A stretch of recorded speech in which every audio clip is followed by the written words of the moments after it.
네, 잠시 뒤 자정쯤이면 2030 세계박람회 개최지가 선정이 됩니다.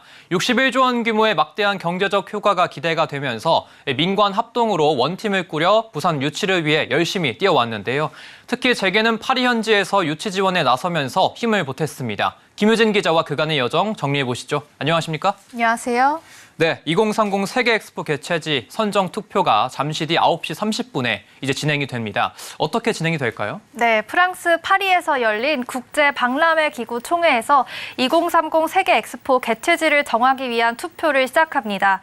이르면 현지 시간 오후 1시 30분, 우리나라 시간으로는 9시 30분쯤에 5차 경쟁 프레젠테이션을 시작하는데요. 이 5차 경쟁 프레젠테이션은 대한민국 부산과 이탈리아 로마, 그리고 사우디아라비아 리야드 순으로 20분씩 진행합니다. 이어 20분가량 휴식 시간을 가진 뒤에 오후 3시 정도 투표단이 입장해서 전자투표기를 받게 됩니다. 1차 투표의 투표 여부가 유동적인 한 개 국가를 포함해 최대 180개국이 투표에 참여한다고 가정했을 때 전체 180개국의 3분의 2인 120표 이상을 얻는 국가가 나오면 2030 엑스포 개최지로 확정됩니다. 하지만 3분의 2 이상 득표한 국가가 없을 경우에는 1차 투표에서 1, 2위를 득표한 국가를 대상으로 곧바로 2차 결선 투표에 들어가게 됩니다. 이 2차 결선 투표에서 다수표를 획득한 국가가 최종 개최지가 됩니다. 전체 투표 시간은 최대 10분에서 20분 정도가 될 것으로 보이는데요. 빠르게 결정될 경우에는 우리 시간으로 내일 새벽 12시 30분쯤 최종 결과가 나올 것으로 보입니다. 네, 이번 세계 엑스포 부산을 유치하기 위해서 이 재계에서 총력전을 좀 펼쳤는데 이 부산 엑스포 유치위원회 민간위원장인 최태원 SK그룹 회장, 그리고 또 이재용 삼성그룹 회장, 정의선 현대차그룹 회장 등 기업인들이 3천여 명의 각국 정상급 인사들을 만나면서 좀 표심 잡기에 나섰다면서요? 네, 맞습니다. 이번 세계 엑스포 부산 유치를 위해서 재계는 정부와 원팀 코리아를 이루어 발로 뛰었습니다. 작년 7월 유치위 결성 이후에 유치 활동을 위해 오간 거리를 모두 합산하면 지구 495바퀴에 맞먹습니다. 우리 기업들은 180개의 국제 박람회 기구 회원국들을 대상으로 홍보 활동을 펼쳤습니다. 삼성이 31개국, 그리고 현대차가 20개국, LG 10개국, SK가 24국을 맡아 이 홍보 활동을 벌였습니다. 이재용 삼성전자 회장은 작년 10월 회장 승진 이후 부산 엑스포 유치를 위해 해외를 바쁘게 오갔습니다. 지난 1월 윤 대통령의 UAE, 스위스 순방에 동행했고 3월에는 일본과 중국, 5월에는 미국, 6월에는 프랑스와 베트남, 7월에는 태평양 지역 국가를 방문했습니다. 또 막판 총력전을 위해서 영국과 프랑스 파리를 방문해 마지막까지 유치 지원에 나섰습니다.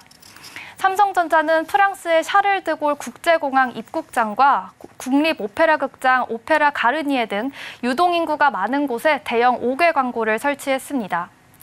현대차그룹은 2021년 8월 주요 대기업 중에서 가장 먼저 엑스포 유치 지원 전담 조직을 꾸렸습니다. 미국과 체코, UAE 등 20여 개국을 방문해 유치 홍보 활동을 펼쳤습니다. 현대차그룹과 사업 관계가 있는 국가를 중심으로 표심 공략에 나선 건데요. 이번 국제 박람회 기구 총회가 끝날 때까지 파리에서 머무르면서 유치 활동을 지원한다는 계획입니다. 현대차그룹은 세계 엑스포 부산 유치 기원 메시지를 담아 특별 제작한 아트카 10대를 운행한 점이 눈에 띕니다. 지난 23일부터 루브르 박물관과 개선문 등 프랑스의 주요 명소와 국제 박람회 기구 본부, 각국 대사관을 순회하고 최종 투표일인 오늘은 회의장인 찰레데 콩그레 DC 주변을 중심으로 집중 운행에 나서고 있습니다.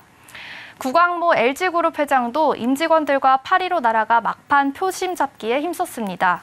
LG전자와 LG에너지솔루션은 2030 세계박람회 부산 유치를 기원하는 내용의 프랑스어 광고를 파리를 오가는 2층 대형 버스 2대와 파리 시내버스 2028대에 부착하기도 했습니다. 2028대는 파리 전체 시내버스의 3분의 1 규모에 이릅니다. 이외에도 영국 런던에 부산 응원 메시지를 부착한 버스 210대, 벨기에 브뤼셀엔 대형 5개 광고 등 유럽 전역에서 부산 유치 기원 광고를 펼쳤습니다. 신동빈 롯데그룹 회장도 국제 박람회 기구 회원국의 주요 인사들을 만나며 부산의 강점을 널리 알렸습니다. 파리 인근 이실의 몰리노의 부산 유치를 응원하는 디지털 광고를 내걸고 영국 프리미어리그 경기장에서도 부산 엑스포를 응원하는 광고를 내보냈습니다. 이 최태원 SK 회장은 지난달부터 부산의 집이라는 뜻을 가진 메종드 부산이라는 거주 공간을 파리에 마련하고 파리에 있는 국제 박람회 기구 대사들을 직접 만나왔습니다. 지난 13일부터는 중남미, 미국, 유럽 7개국을 돌며 막판 유치 활동을 진행했습니다. 특히 파리에서의 유치 총력전에 참여하기 위해서 기업 총수임에도 비행기의 이코노미석에 탑승한 모습이 네티즌 사이에서 화제가 되기도 했습니다. 네, 정부와 민간이 한 팀, 원팀이 돼서 이렇게 홍보 활동을 열심히 해온 만큼 꼭 효과가 좀 있어야 될 것 같은데 어떻게 전망이 되고 있습니까? 네, 올해 상반기까지는 오일머니를 앞세운 사우디아라비아의 리야드가 유치전에서 앞서왔습니다.